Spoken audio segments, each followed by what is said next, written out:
While I'm personally agnostic and find the Christian Bible to be a highly metaphorical and allegorical text, when it comes to cosmology, the Bible is quite clear in its explanation of the shape of the earth.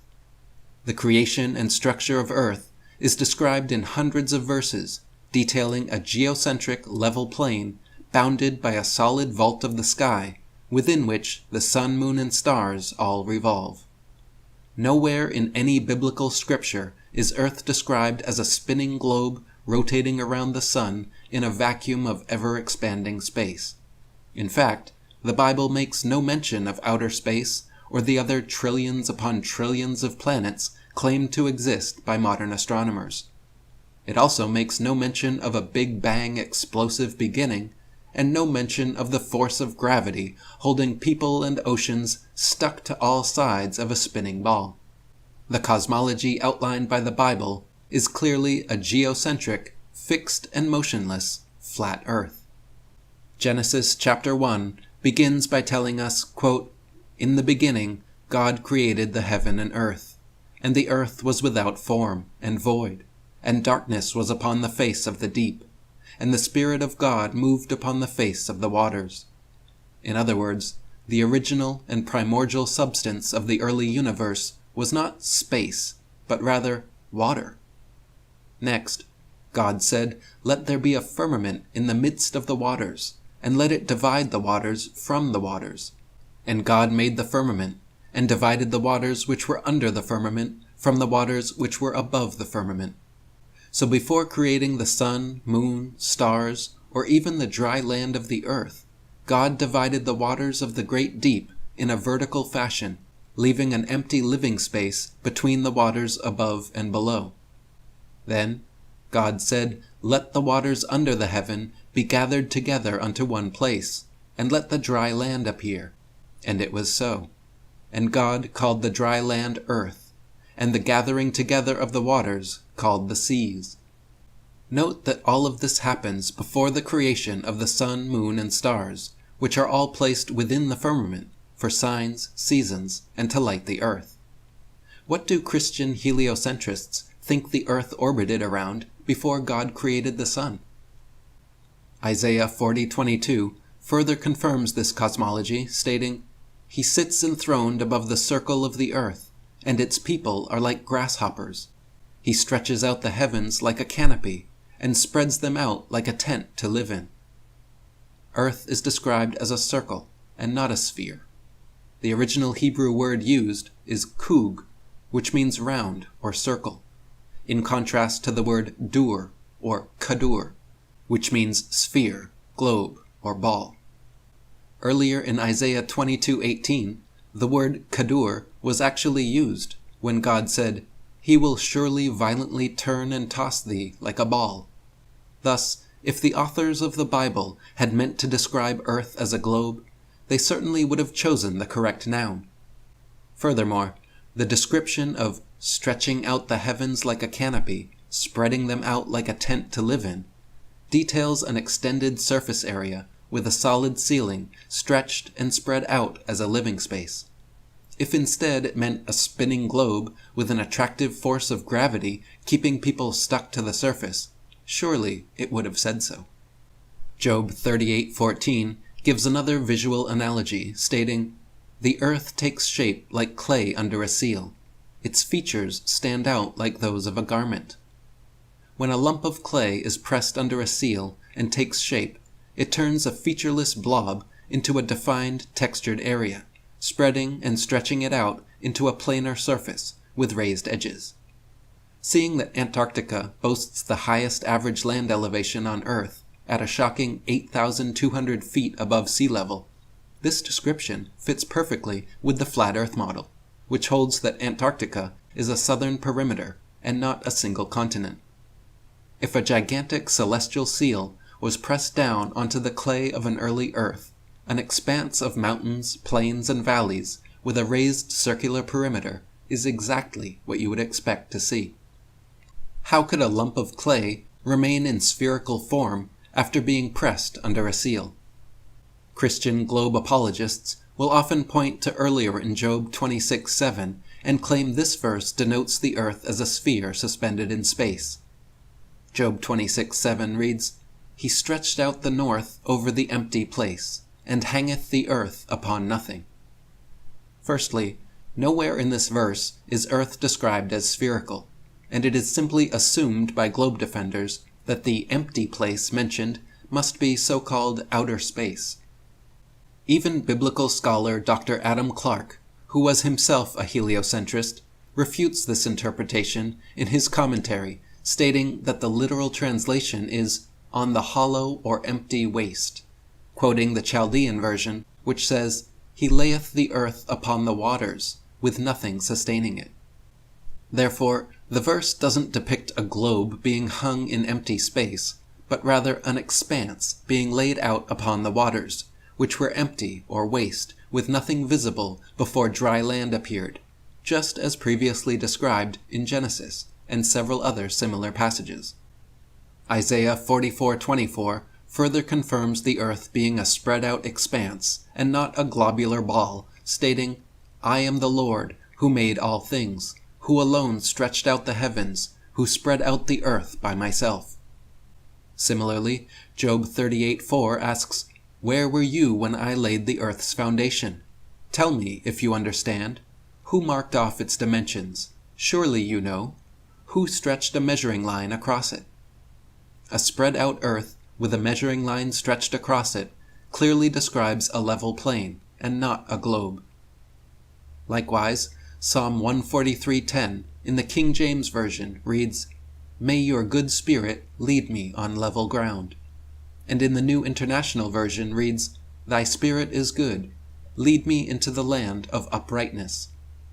On a globe there is no truly level ground, nor is anyone truly upright, as globe indoctrination insists everyone is stuck 360 degrees around a spinning ball.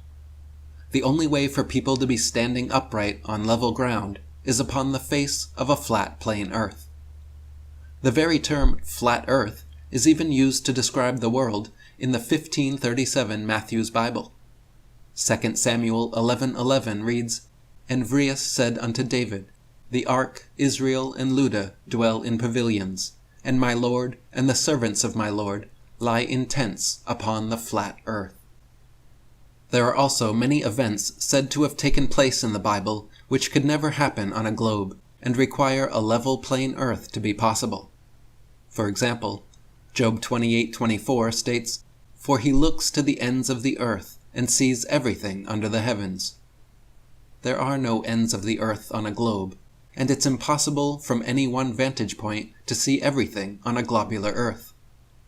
Likewise, in Revelation 1:7, the Bible states, "Behold, he cometh with the clouds, and every eye shall see him." The only way that every eye could see a figure in the sky is over a flat earth. Then again, in Matthew 4:8 we are told, "The devil took him to a very high mountain, and showed him all the kingdoms of the world and their splendor." No matter how high or where such a mountain was positioned on a globe earth, it would be impossible to have a line of sight to every kingdom in the world. Unlike globe cosmology, which insists Earth is a spinning ball surrounded by a near infinity of outer space, the Bible describes Earth as an enclosed system, covered by a solid firmament. The sun, moon, and stars all exist locally within this solid vault of the heavens, and not millions upon millions of miles away, as claimed by heliocentric science. The root Hebrew word for this solid ceiling is rakia, meaning a large expanse of solid surface, firmament, vault, or dome. This is confirmed in many biblical passages, including Ezekiel 1:22, which reads, "Over the heads of the living creatures there was the likeness of an expanse, shining like awe-inspiring crystal, spread out above their heads." Job 37:18 gives a further description in the New International Version, stating, "Can you join him in spreading out the skies, hard as a mirror of cast bronze?" And in the King James Version, stating, "Hast thou with him spread out the sky, which is strong, and as a molten looking-glass?" The creation of this firmament is described in great detail on the Bible's very first page. in Genesis chapter 1, 6 through 8, which reads, God said, "Let there be a vault between the waters to separate water from water." So God made the vault and separated the water under the vault from the water above, and it was so. God called the vault sky. Then in Genesis 1, 14 through 18, God said, "Let there be lights in the vault of the sky to separate the day from the night, and let them serve as signs to mark sacred times, days, and years, and let them be lights in the vault of the sky to give light on the earth." And it was so.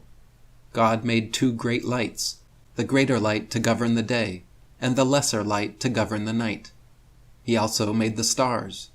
God set them in the vault of the sky to give light upon the earth. So God created the sun, moon, and stars, all within the solid vault of the sky, to light the earth and serve as signs to mark days and years, not millions of miles away in an endless void of outer space where they would serve no such purpose. And unlike heliocentric cosmology, which claims the moon revolves around the earth revolves around the sun, and the entire solar system spirals through outer space, the Bible claims, as our common sense reveals, that the earth is motionless, while the sun, moon, and stars all revolve over and around us. Time and again, the Bible repeats that the earth is established, firm, and can never be moved. Psalm 104:5 states, "He set the earth on its foundations, it can never be moved." Psalm 96:10 reads, "Say among the heathen that the Lord reigneth, the world shall be established, that it shall not be moved."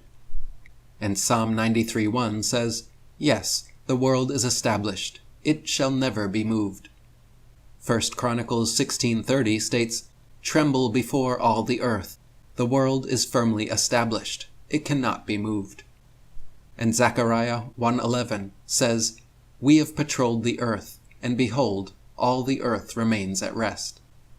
Not only does the Bible confirm the earth to be stationary, but it repeats in countless verses that it is the sun which rises and sets over the earth, and not the earth which revolves around the sun.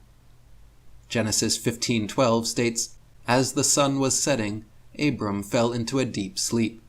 Genesis 19:23 reads, "The sun had risen upon the earth when Lot entered Zoar."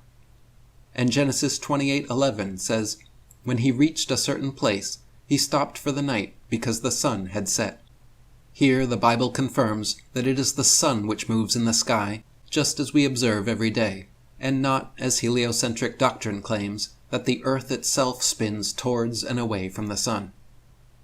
During Joshua's battle against the Amorites, he requested the sun to stand still so he could continue fighting in the daylight, and God is said to have caused the sun to stand still for a whole day.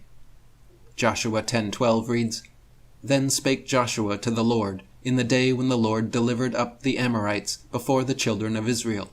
And he said in the sigh of Israel, Sun, stand thou still upon Gibeon, and thou, moon, in the valley of Ajalon. And the sun stood still, and the moon stayed, until the people had avenged themselves upon their enemies." Similarly, in Isaiah, the sun is said to have reversed direction and returned 10 degrees. Isaiah 38:8 says, "Behold, I will bring again the shadow of the degrees, which is gone down in the sundial of Ahaz, 10 degrees backward. So the sun returned 10 degrees, by which degrees it was gone down." Thus, the Bible describes the world to be exactly as common sense and geocentric flat earth cosmology claims, a stationary level plane with the sun, moon, and stars revolving around us overhead. One final verse that testifies to the firmament, the ends of the earth, and the movement of the sun in a circuit is the beginning of Psalm 19, which reads, "The heavens declare the glory of God, and the firmament showeth his handiwork. Through all the earth, and their words to the end of the world.